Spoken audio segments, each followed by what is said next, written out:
thing. Fine as hell, thick as fuck. Oh my god, that's my baby, Caroline. Hey guys, welcome back to my channel. In today's video, I am going to be showing you guys how I make my wigs, my personal wigs. And yeah, the hair that we're using today is by Beauty Forever Hair. It is their Malaysian Curly. But let's hop right into the video. So the first thing you want to do when you want to get a perfect fit onto your wig is you just want to measure where your frontal normally starts and where the back of your head is. And I just go ahead and mark that with a Sharpie onto my canvas head. Don't mind my canvas head. It's been through quite some things, but here you can see I'm just pointing out the where my frontal normally starts on my head and where my wig usually ends on the back of my head. I also went ahead off camera and measured my my ears, so from ear to ear, and I also marked that onto my wig head. The frontal always goes past my ear to ear, but because I'm going to end up having to cut my ear tabs off later, but I just like to have that just for reference. And yeah, I also recommend that you guys use a canvas head instead of a normal styrofoam wig head that you get from beauty supply store. You just get a way better fit by using a canvas head. And once I have all my measurements marked out, I go ahead and just find the middle of my frontal and just make a nice middle part, and I do 2 braids down the side.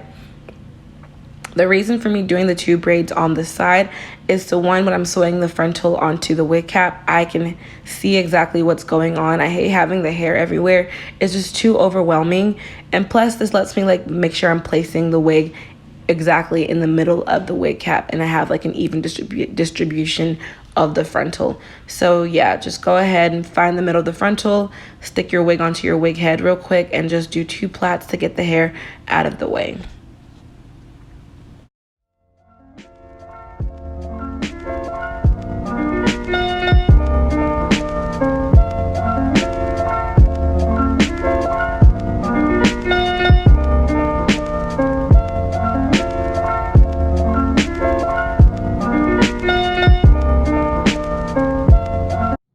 So I like to use a mesh wig cap instead of a regular dome cap because it's less bulky than a dome cap, and I can, you know, kind of itch my braids a little bit more than a regular dome cap will allow me. So here is the frontal onto the wig. It hasn't been sewn yet. I just used my T-pins to pin it down. And when you're doing this, you want to make sure that you have your wig cap and your frontal placed onto your wig head according to the little markings that you made onto your wig head. So that was the whole point of it. So don't have your frontal above or below the markings that you made. Have it exactly on the best that you can. So now that I have my needle is threaded and I'm using a large curved needle, I just start to go in and sew the frontal onto the wig cap. When you're sewing the frontal into the wig cap, especially around the darker area, which is the elastic band, make sure you're not going too deeply into the wig because you're going to end up sewing into the elastic, and that is going to make your wig not stretchable. So on this darker area of the wig, you want to go lightly into the actual wig cap, not all the way through the wig cap on the dark elastic band area of the wig. So yeah, I just have my T-pins in the wig to kind of into the frontal to kind of help me have the hair securely on there, and I just go all around, and that's basically it for that part. And I have my frontal securely on my wig cap.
So once you have completed sewing the frontal completely onto the wig cap, you'll get this little like a flap, which was the front of the wig cap.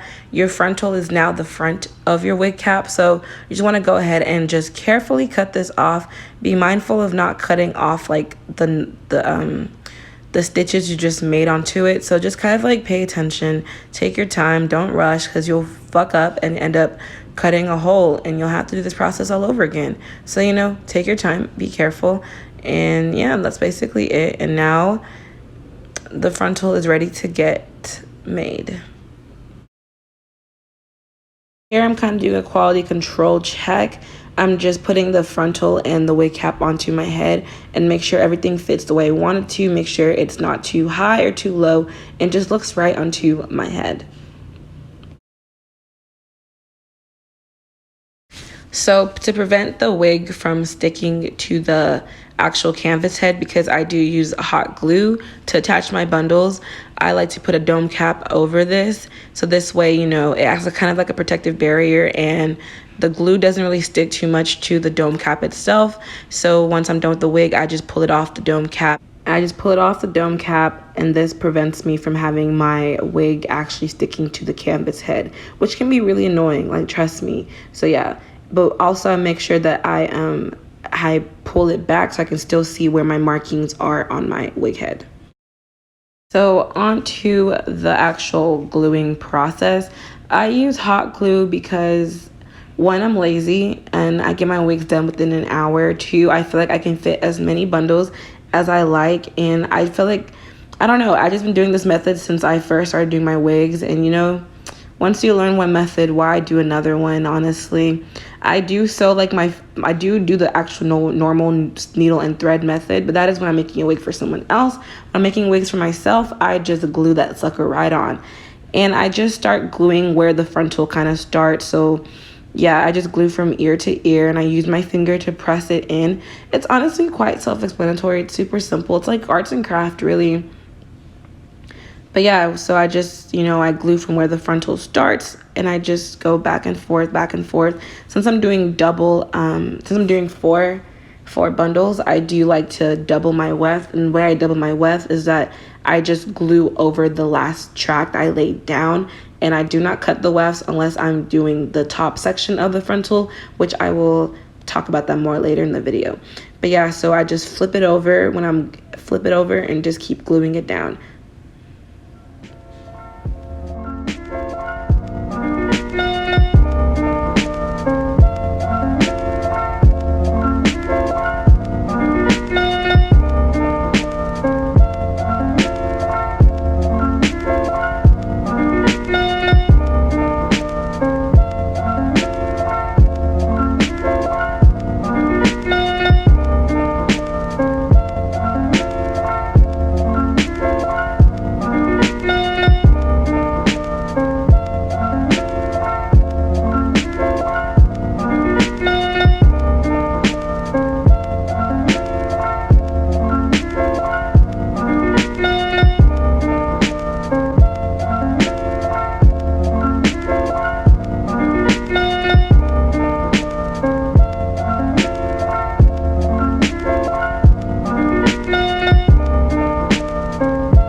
part where I start to change up the direction of how I lay my tracks. So before I was laying my tracks in kind of a U shape, but now I'm kind of going in like an upside down U, if that even makes sense. But I think when you're actually doing it, you'll kind of see where I start to change the shape. But I'm kind of going, instead of like um, holding the wefts upwards, I'm kind of folding them more downwards. Maybe just looking would make more sense. I really do apologize as this voiceover is not the best. I am terrible at explaining things. I'm more of a visual person anyways, so hopefully looking at the video clips, that's why I made sure I made the video long enough so you guys could see exactly what I'm doing if me explaining it with my voice is not as useful. Another note is that this section, you can space the wefts out a lot more. I have mine not spaced out that much because I had a lot of hair to fit into this wig, but if you don't have that much hair to fit into it, you can definitely have more spacing with the hair. Like it's not gonna look somehow, it's not gonna look weird. So yeah, normally in this area I do space the hair out more, but for this wig and having so much hair, I had the luxury of being able to have everything tightly packed in together.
Just going in with a Sharpie to just kind of clean up the hair and everything.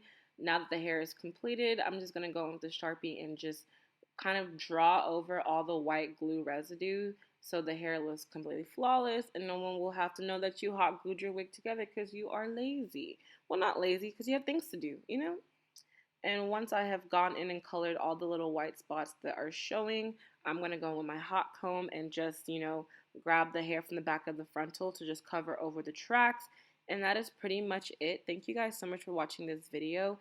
And, if you want to see what this hair actually did end up looking like, I do have a video as well with the review of this hair from Beauty Forever. And I really appreciate you guys, supporting me and watching and liking and following on my socials. Hope to see you guys for another one. And goodbye.